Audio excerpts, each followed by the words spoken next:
So with all of the OSGI concepts in mind, with all of the Portlet concepts in mind, and some of our Liferay concepts in mind, we're going to merge all of these three things together to create a real world or simulate a real world application. So we're going to take a little bit of an overview of what this application is going to look like, some of the requirements that we're going to set for the application, and how we're going to develop it. So without further ado, let's take a look. So let's assume, or let's pretend that we're in a university or college setting.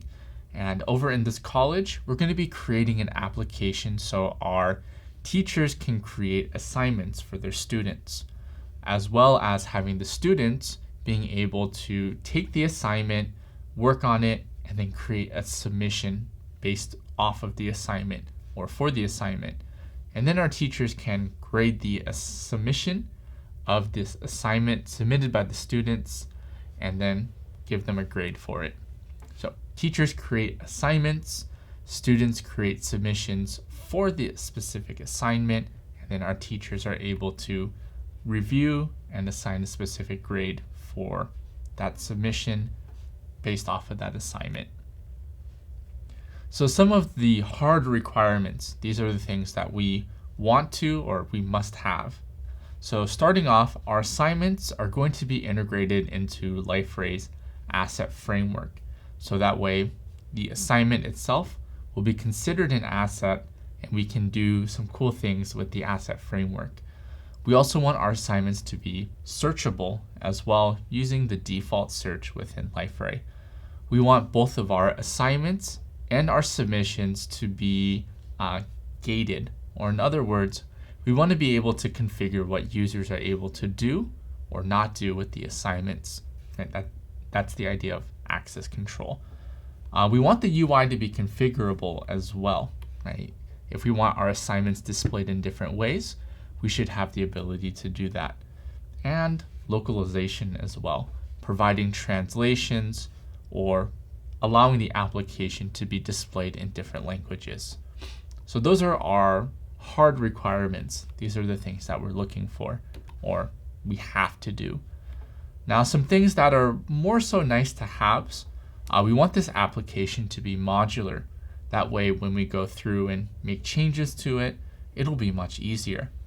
We want our assignments to also be stored over in a database. So our MySQL in this example makes life a little bit easier when we want to actually look within the database that our assignments and submissions are actually there. We want some sort of validation as the assignments and submissions are being created. So we don't want someone to just enter nothing, or worse, someone tries to do something malicious with the fields that we have. So we want some sort of validation. And finally, we need to be able to test out our application as well.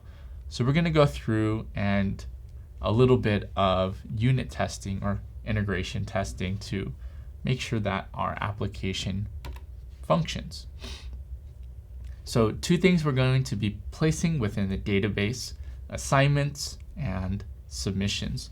So those are the two model entities we're going to create and persist into the database.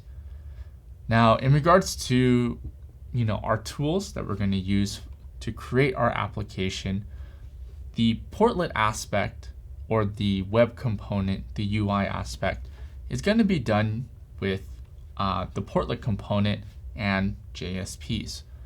Now, the model layer using MVC design pattern is going to be handled by one of Liferay's tools called Service Builder. And then we're going to use Aquilion for our integration testing framework. Now, MVC is a design pattern that many of us are quite familiar with, but let's just do a quick review. So we can have a user who sees the view layer. So the view layer's responsibility is to display something, whatever that something may be. Now, the controller layer is what the user uses. So whenever we click a link or we try to save something or enter or create a assignment, for example, it's going to be the controller layer that's going to be the the mastermind behind it all, calling the services to create the assignment and so on. And then the model layer is sort of the gatekeeper between the database and everyone else.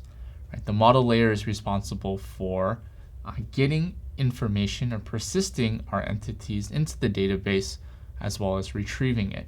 And that occurs for all of our classical CRUD operations. So the view layer displays something behind the scenes.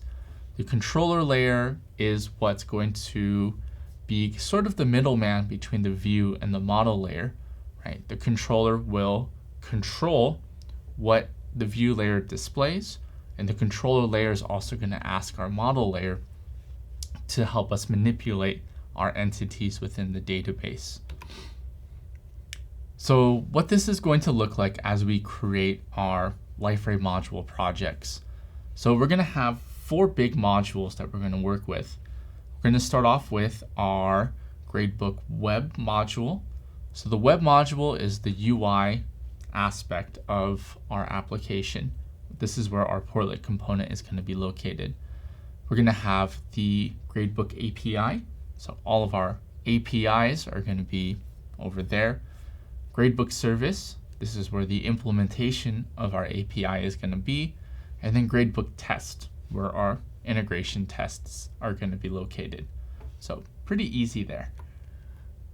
Now what this is going to look like as we walk through our exercises, we're going to start off by creating our API and service module. We're going to be using a tool called Service Builder to help us out. From there, we're going to define what our data models are going to look like. So what does an assignment look like? What does the submission look like? With the help of Service Builder, we'll build out our whole model layer consisting of the service and persistence layer. After that, we're going to then create our view and controller layer by creating our portlet module, so the gradebook web. From there, we'll make our application configurable. So if we want to do some tweaks to the application, we have a means and a way of doing so. We'll then implement access control, determining who or whom is able to do specific actions to our application. And then we'll do some more integration by adding the gradebook application to the search, workflow, and asset framework. After all of that, we're going to do some integration tests and test out our application. So a lot of steps that we're going to be going through, but let's go ahead and tackle each one at a time.